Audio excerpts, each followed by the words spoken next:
سارے عالم کی امت ایک قسم کے اعضاء کی طرح ہے. مسلمان اگر کسی ملک میں نماز پڑھنے والے کی نماز کے چھوڑنے سے متاثر نہیں ہو رہا ہے تو سمجھ لو کہ امت کی اجتماعیت ٹوٹ چکی ہے. انشاءاللہ. محبوب صاحب، ایک بات میں آپ سے کافی عرصے سے میں ایک میسج آپ تک پہنچانے کا ارادہ تھا مجھے کہ 2015 میں جب میں کویت سے میں اجتماع میں بنگلہ دیش میں گیا تھا ٹونگی میں، مولانا سعد صاحب کی جب دعا تھی، ہدایات تھی، ہدایت کے بعد جو دعا ہوتی ہے وہ ہدایت میں مولانا سعد صاحب اسٹیج پہ بیٹھے ہوئے تھے تو بھائی عبد الوہاب صاحب کو ان کو ویل چیئر پہ لایا گیا اسٹیج کے اوپر. ہم تو چونکہ این آر آئی تھے، کویت سے گئے ہوئے تھے تو ہم ادھر قریب میں ہی تھے، ہم نیچے کی طرف میں وہ سارا وہ طاقت وغیرہ سب ہمارے آنکھوں کے سامنے تھا. حاجی صاحب کے تو میں بالکل قریب تھا.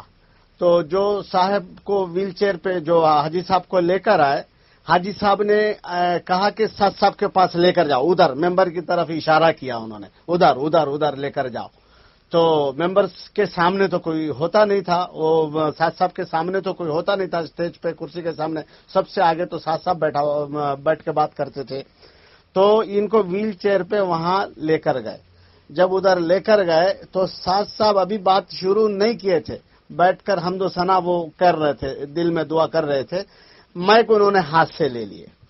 حاجی صاحب، یہ میرا آنکھوں دیکھا ہے. تو اور بھی لاکھوں لوگ موجود تھے.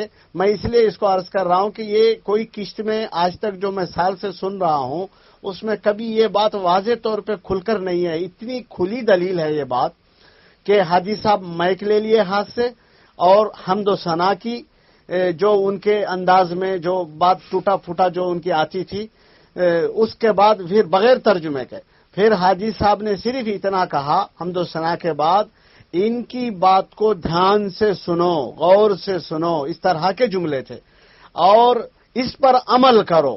یہ میرے بھی بڑے ہیں، ہمارے بھی بڑے ہیں، یہ میرے بھی بڑے ہیں، یہ ہمارے بھی بڑے ہیں. کیا اس طرح کے جملے واضح طور پہ تھے. اب وہ جتنا میڈیا، سوشل میڈیا اب جو یعنی جس طریقے سے ریکارڈ ہو جاتا ہے وغیرہ، تو اس طرح تو ویڈیو تو 2015 کی بات ہے.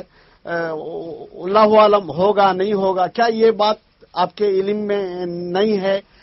ہوگی تو اس کو ضرور آپ اس کو امت کے سامنے آگے کیجئے. پہلے اس کے دلائل اور بھی پکے کر لیں. یہ تو میں نے اپنے آنکھوں سے دیکھا ہوں.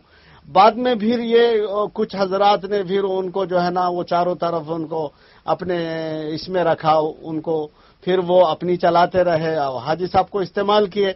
اور یہ بات کھل کے حاجی صاحب کرتے تھے کہ یہ ہمارے بڑے ہیں، یہ ان کی بات کو دھیان سے سنو، اور یہ میرے بھی بڑے ہیں، سینے پہ ہاتھ مار کے ایسا کہا. تو یہ کئی دن سے میرے دل میں جو ہے نا ایک بات وہ تھی کہ نہیں، محبوب صاحب تک یہ بات پہنچا دیں تاکہ امت تک ایک بات آ جائے. اس کی تھوڑا سا آپ مدلل تحقیق بھی کر لیں. ہو سکتا شاید آپ بھی ادھر وہ سال آئے ہوں یا آپ کے پہچان والے بھی کوئی آئے ہوں، واللہ عالم. کم و پیشی اللہ معاف کرے.